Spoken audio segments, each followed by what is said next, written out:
Hi, Yo, good evening all, and welcome to this Whiskey Wednesday evening tasting with myself and Carl. Myself, Nicky Plummer, based up in Glasgow, representing Mackmyra up in Scotland. And Carl, where are you this evening? yeah, I'm in sunny Nottingham. Very sunny today, actually. Down in the Midlands. So, yeah, I represent Mackmyra in the Midlands and South Yorkshire, in that general kind of area. So, yeah. Awesome. Very sunny in Glasgow as well, mate. You'd be pleased to know, I suppose. Yeah, long may it continue, to be fair. It's good. So anyway, good evening, ladies and gentlemen, and welcome to this evening's tasting of Mack by Mackmyra. Just a few bits and pieces. If you first time watching through YouTube, if you hit the like, hit subscribe, and turn your notifications on so you know when we're going live and when we're putting stuff out there, that'll be really, really good. And if you know anybody else that would be interested, then please share with your friends and come on in and join their lovely Mackmyra party. Yeah. So tonight, what are we tasting? We are tasting Mack by Mackmyra. Mack means a small bug, or like a mosquito, or up in Scotland, midges. It's that time of the year. We all like to go for nice walks, but end up coming back eaten to pieces. So you can get Mack online at mackmyra.co.uk for the princely sum of £34. It is 40% ABV. It is chill filtered and it is color corrected. Carl will touch on that while we do that in a little bit. The average age is roughly 7 or 8 years old, and this week's deal is if you buy the Mack and a bottle of Brooks, you'll get both delivered free to your house for an amazing £60. So that's two premium single malt whiskies for £60 delivered to your house. £30 each. You can't go wrong.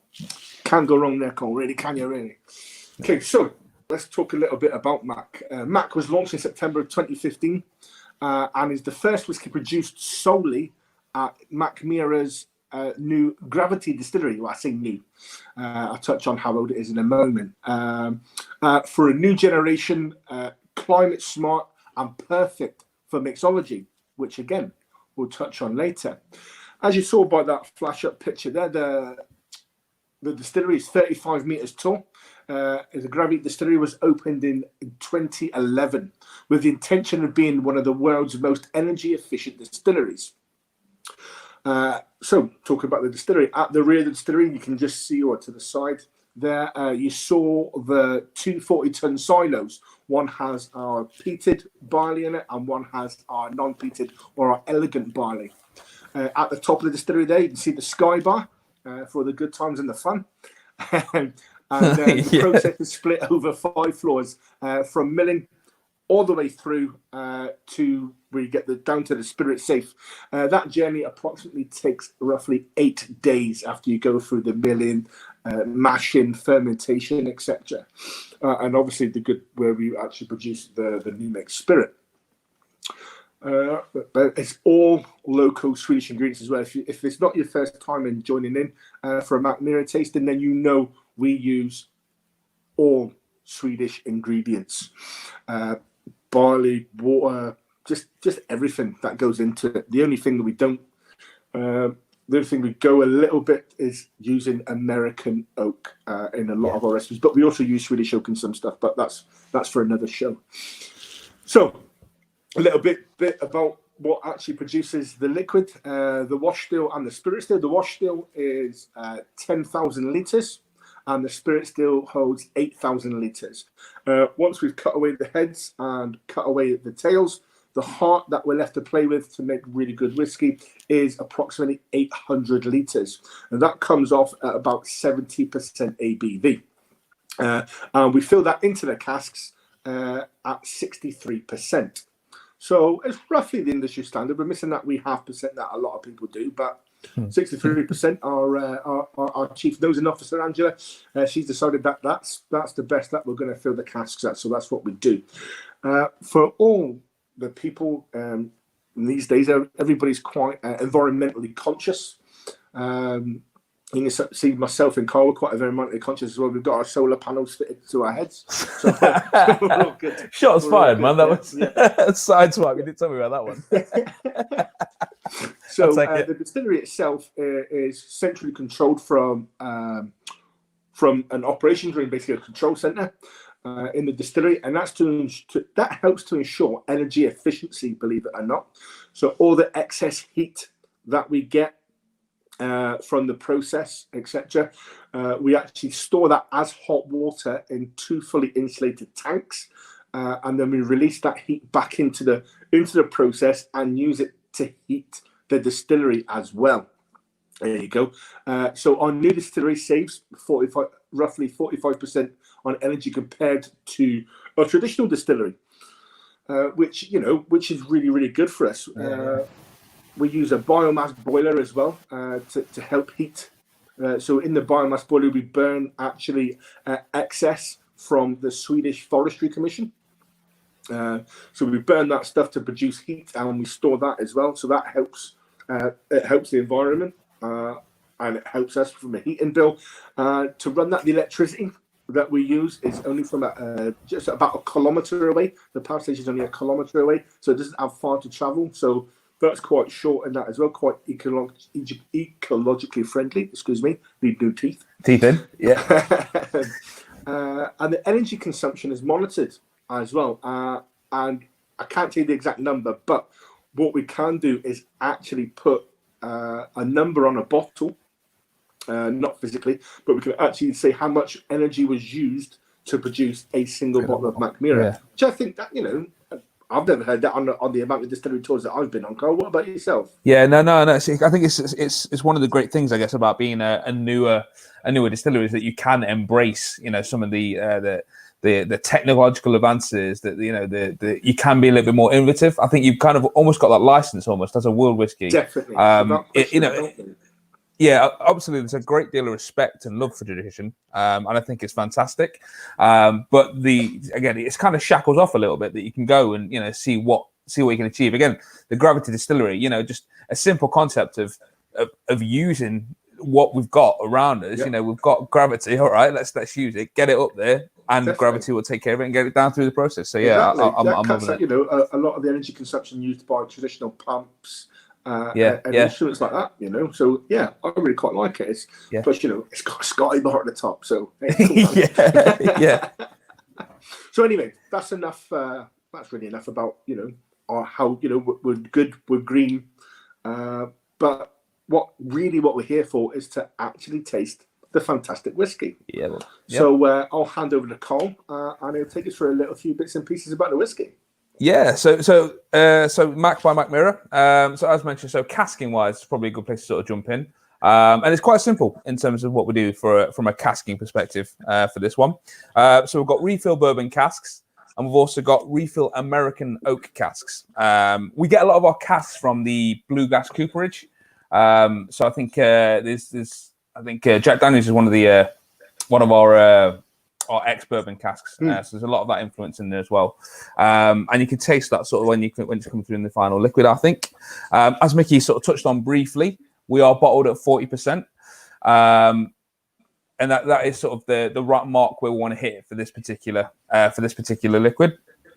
Now, chill filtering is something that's quite contentious, I think, in conversations I've had, Mickey. I don't know about you. It can be, Carl. Yeah, it can be. Do you know what I mean? It's one of them ones that's a little bit like, it's why is it done? And it was something actually it's almost like I was contentious about it before I actually understood a little bit why the process was done itself. So chill filtering is not something necessarily that affects liquid over 46%. It's any liquid you make, any spirit you make under 40%. Under 46%. That's affected by it.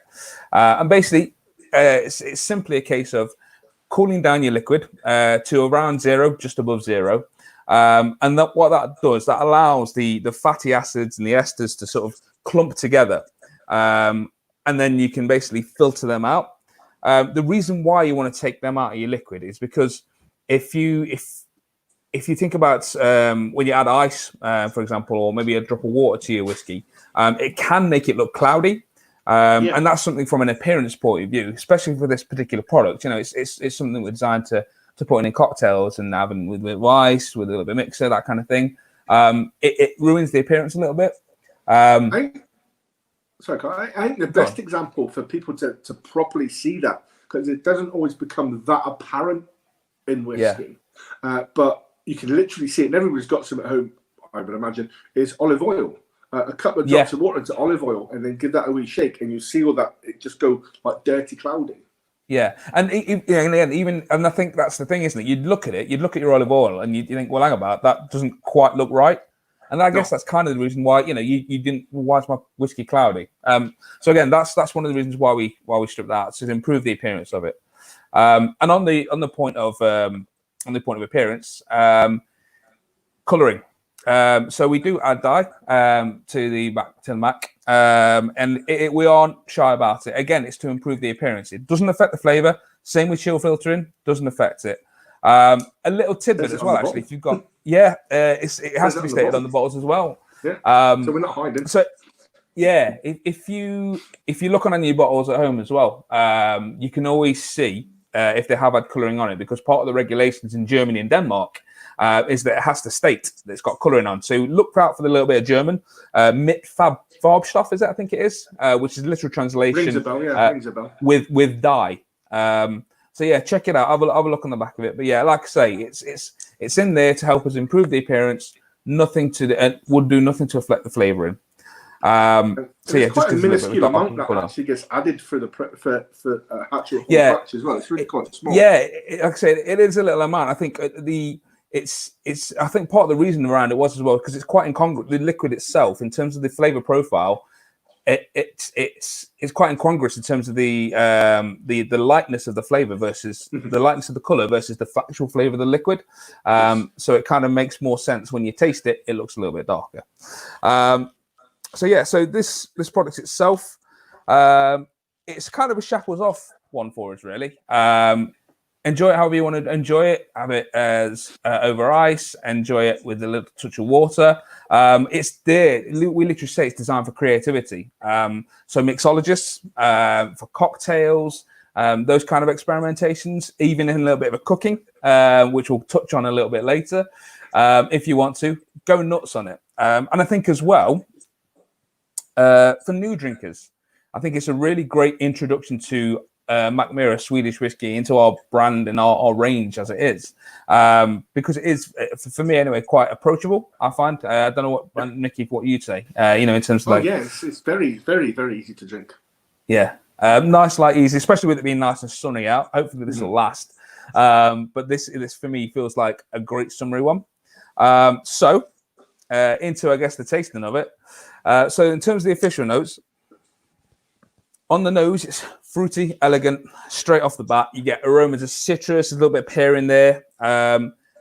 Again, because we've had that bourbon influence, that vanilla comes through for me on the nose. A little touch of mint, maybe a tiny touch of mint here at the back end of the nose part. Yeah, there's a wee freshness to it there, isn't there? Yeah. And I think that's that freshness I'll link with the mint. On the palate,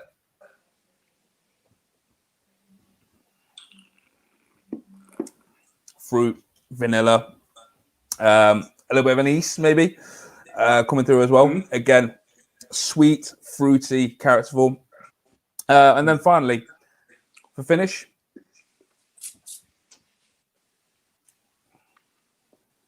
so quite short, a little bit sugary, more vanilla coming through. I think as well for something for me personally that jumped out with this as well is that I sometimes find with whiskey at 40%, it can be very abrupt, very short. But for me, there's a little bit of kind of oiliness that's kind of hanging around at the end. Oiliness, sweetness that's kind of hanging around at the end of it for me. But yeah, again, sorry, you'd think with the chill filtering, you wouldn't get that oily mouthfeel, would you? Really? Yeah, exactly. So that's the thing. For it's different palates, different people. That's something for me that just sort of stuck out. And I think again that's another thing to say about chill, for instance, that it's to some palates you may be able to taste it. Broadly, it's not the case. What's your sort of takeaway on it, Mickey? What's your kind of Yeah, again, Flavor notes on it. I'm not one Not the for, officials, yeah. I'm not one for chucking out all these flavors. You know, I get a hint Sunshine and clams. for Barrowman's apron or whatever like that. Do you know what I mean? A hint of juniper walking through a forest. No, you know, I again on the nose, I do get that lightness, that you know, that vanilla, or some people call it like sweetness, you know. And then one thing, you know, does it make me want to try it? Yeah, that nose is quite inviting. It makes me want to taste it.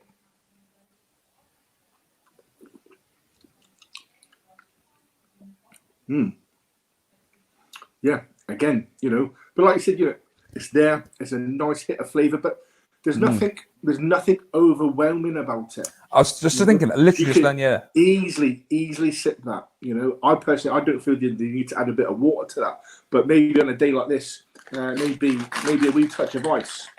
I know that might scare a few people at the moment, but you know, it's designed to be played with. So we'll do that. Just a wee drop of ice in there, nothing mental. Again, doesn't really change anything on the nose.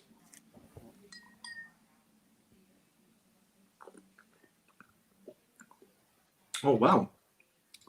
Wow, that wee bit of ice there, it's made it a bit more refreshing on the palate, obviously because of the coldness. Yeah, but it's made a few more flavors jump out a little bit, become a little bit more prominent. Yeah, that's quite interesting. Yeah, so that's my tasting notes on it. Yeah. So, but so with a day like we've had today, pretty much all over the country, not everybody wants to sit there and drink straight jams, or you know, they want a bit of a longer drink. You're out on the barbecue, you're cooking dinner, whatever it is you're doing. You just fancy sitting out the back with a nice book, magazine, whatever it is you're into, and you fancy just a bit of a long drink. So, as Carl spoke about earlier, innovation, mixology, all that sort of good Cocktails. stuff. So make a quick highball, I think. So into your highball glass, just a few bits of ice, nothing mental. Take your Mack. Give yourself a wee generous one. I was going to say, how much you're going to measure it. What's going on? I wondered how regulated you're going to be with yourself and use your actual. All right, go a little bit, but be kind to yourself. Be kind. Be kind. It's a big glass. It's a big glass. And then to make it refreshing, you can chuck a bit of pear in there. I thought I had some pears. I went to get it, and I was mistaken. I don't have any pears. Man. So, but a nice drop of pear, or even maybe like a slice of apple. And then, as opposed to highlight soda or a tonic water, I'm not a big tonic water fan. But so I've got some sparkling apple and pear juice, and then just top that bad boy up. Don't want to drown the whiskey too much, but also, you know, this is one for, you know, this is a long sipper. Yeah. And then bang in your wee straw, and you got yourself a nice refreshing Mack highball there. So skål. Skål. Nice. I think that leads me on quite nicely. If you don't mind, Mickey, I'm going to do a cocktail myself. Please do. Right. Can I join it? You can. So I'm going to make a Swedish Boulevardier. Nice. Yeah. So Boulevardier is, if you're familiar with sort of your gins, Boulevardier is essentially a Negroni with whiskey, typically made with bourbon or rye. So with Mackmyra, Mack by Mackmyra, having spent time in bourbon casks and New American oak casks, a lot of those characteristics kind of marry through quite nicely. So I think this is a great alternative for that. So the Boulevardier was invented by a fella called Erskine Gwynn, who was basically a writer, and he was writing for a magazine of the same name in the late 20s. So I imagine late 20s in Paris would have been a pretty awesome time. Plenty of parties, plenty of parties, plenty of drinking. And yeah, it's basically quite simple in terms of its composition. So it's equal parts bourbon or rye, or in this case, Mack, Campari, and sorry, what's my other ingredient? Vermouth. That's the one. Vermouth. So a lovely mix of kind of bitter, boozy, sweet. So do you mix this down over ice, Carl? So mix it over ice. Give it a good old stir to make sure they're all together. And then, that's the best way to kind of get all the sort of flavors through. So I've kind of cheated a little bit here, from being honest, by sort of going straight into the glass. You can do that if you want to, if you press for time, or you can't be bothered to transfer between two glasses. Or it's just one of those nights. It's just one of those nights, like I say.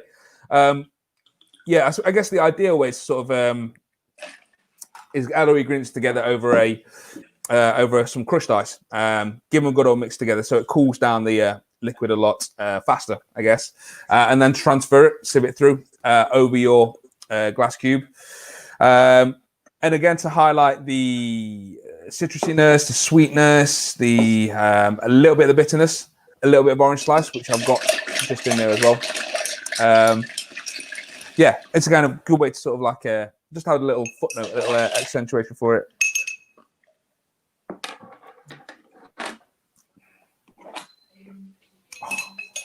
That is good. That is really good. I kind of purposely didn't make it beforehand because I wanted to try it live on the stream and actually get my actual reaction from it. But definitely. That is really good. Like, definitely like bitter, sweet. Do you know what I mean? That it's like the bitter comes a little bit at the front, but then the sweet kind of comes through, and then at the end, you kind of get the a little bit of the bitterness kind of lingering around a little bit more. With the ice cube as well, I could quite easily drink quite a few of those out in the sun. Oof. Oh, yeah. Oh. So I'm set. Oh, that is... Do you know what I mean? That is fantastic. Oh, that's lovely, Carl. That is lovely. Yeah, man. That is lovely. I am probably going to have to have some food to absorb the alcohol. Mickey, what's your thoughts, mate? Without question about that. So, obviously, probably with that Negroni or just even a wee Mack by itself there after dinner. I like as I said before, I'm not really one for sweet desserts, but I do like a wee cheese board. So with this, with the Mack, a bit of goat cheese, and I would have done a wee bit of sliced pear as well, but as I mentioned earlier, I couldn't find no pears, so a wee bit of goat cheese. Like nice, creamy, soft, creamy.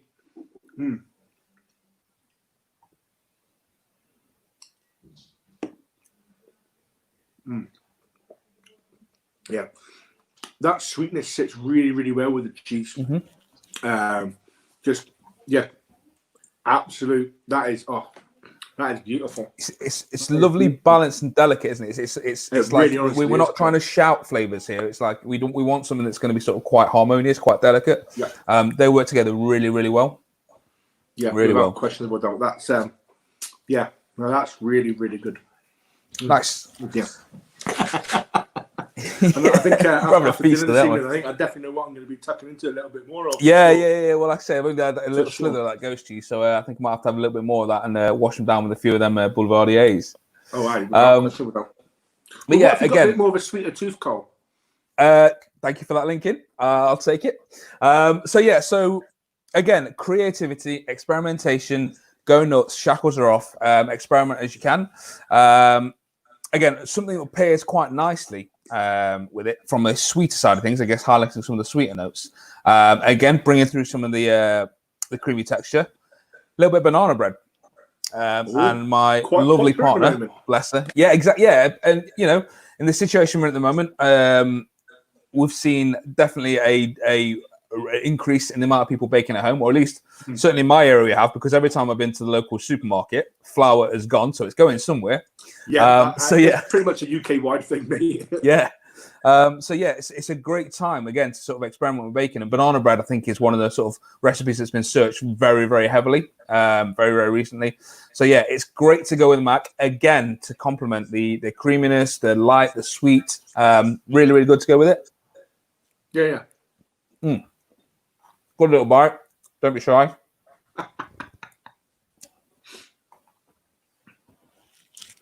Compliments really nicely. Sorry, I didn't think about talking with that. You got me. You got banana me. bread.